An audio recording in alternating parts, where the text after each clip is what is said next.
আকাশবাণী কলকাতা গ্রামীণ সংবাদ পড়ছি শুভমিতা মুখার্জি। সক্রিয় মৌসুমি অক্ষরেখা এবং ঘূর্ণাবর্তের কারণে রাজ্যের বেশ কিছু জেলায় বিক্ষিপ্তভাবে ভারী বৃষ্টির সম্ভাবনা রয়েছে।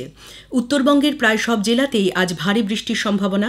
আগামীকাল দার্জিলিং, জলপাইগুড়ি, কালিম্পং এবং আলিপুরদুয়ার জেলায় বৃষ্টির পরিমাণ বাড়বে।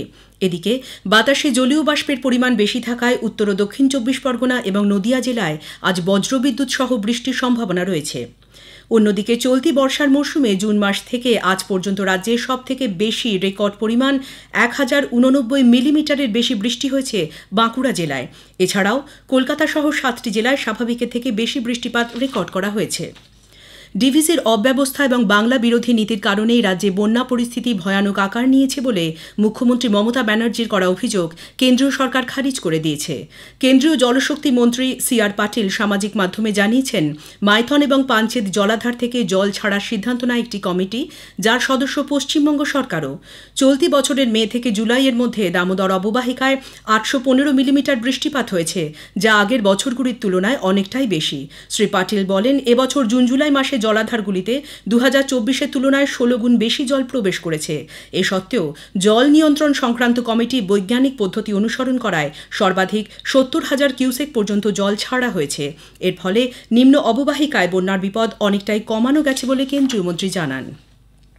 চলতি খরিফ মৌসুমে রাজ্যের কৃষকদের কাছ থেকে ন্যূনতম সহায়ক মূল্যে এ পর্যন্ত 56 লক্ষ টনের বেশি ধান কেনা হয়েছে। এই পরিমাণ গত বছরের তুলনায় দ্বিগুণ বলে জানিয়েছেন সমবায়, পঞ্চায়েত ও গ্রামোন্নয়ন দপ্তরের মন্ত্রী প্রদীপ মজুমদার। তিনি বলেন, সমবায় সমিতিগুলির সহায়তায় সরকার কৃষকদের কাছ থেকে এখন সরাসরি ধান কিনছে। মাত্র 72 ঘণ্টার মধ্যে কৃষকদের অ্যাকাউন্টে টাকা পৌঁছে যাচ্ছে। এছাড়াও স্বনির্ভর গোষ্ঠীগুলির সাহায্যে প্রান্তিক কৃষক, এমনকি মহিলারাও এই প্রক্রিয়ায় অংশ নিতে পারছেন বলে প্রদীপবাবু জানিয়েছেন।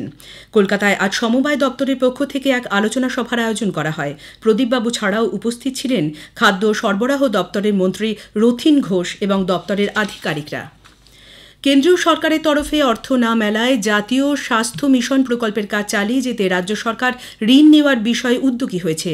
আশা কর্মীদের ভাতা, গর্ভবতী মায়েদের জন্য অ্যাম্বুলেন্স, স্বাস্থ্য কেন্দ্রগুলির পরিকাঠামোর উন্নয়নে এই প্রকল্পে প্রতি বছর রাজ্যে প্রায় 2000 কোটি টাকা খরচ হয় বলে স্বাস্থ্য দপ্তর সূত্রে জানা গিয়েছে।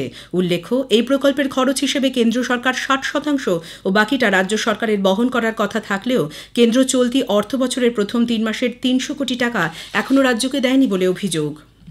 পরিবেশ দূষণ কমানো, প্লাস্টিক বর্জ্য পুনর্ব্যবহারের লক্ষ্যে রাজ্যের পঞ্চায়েত ও গ্রামোন্নয়ন দফতর গ্রামীণ রাস্তা নির্মাণে প্লাস্টিক বেশি করে কাজে লাগানোর সিদ্ধান্ত নিয়েছে।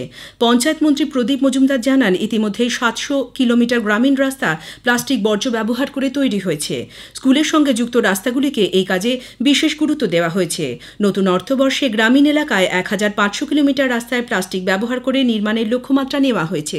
গ্রামীণ সংবাদ শেষ হলো। পরের খবর 7:35 মিনিটে।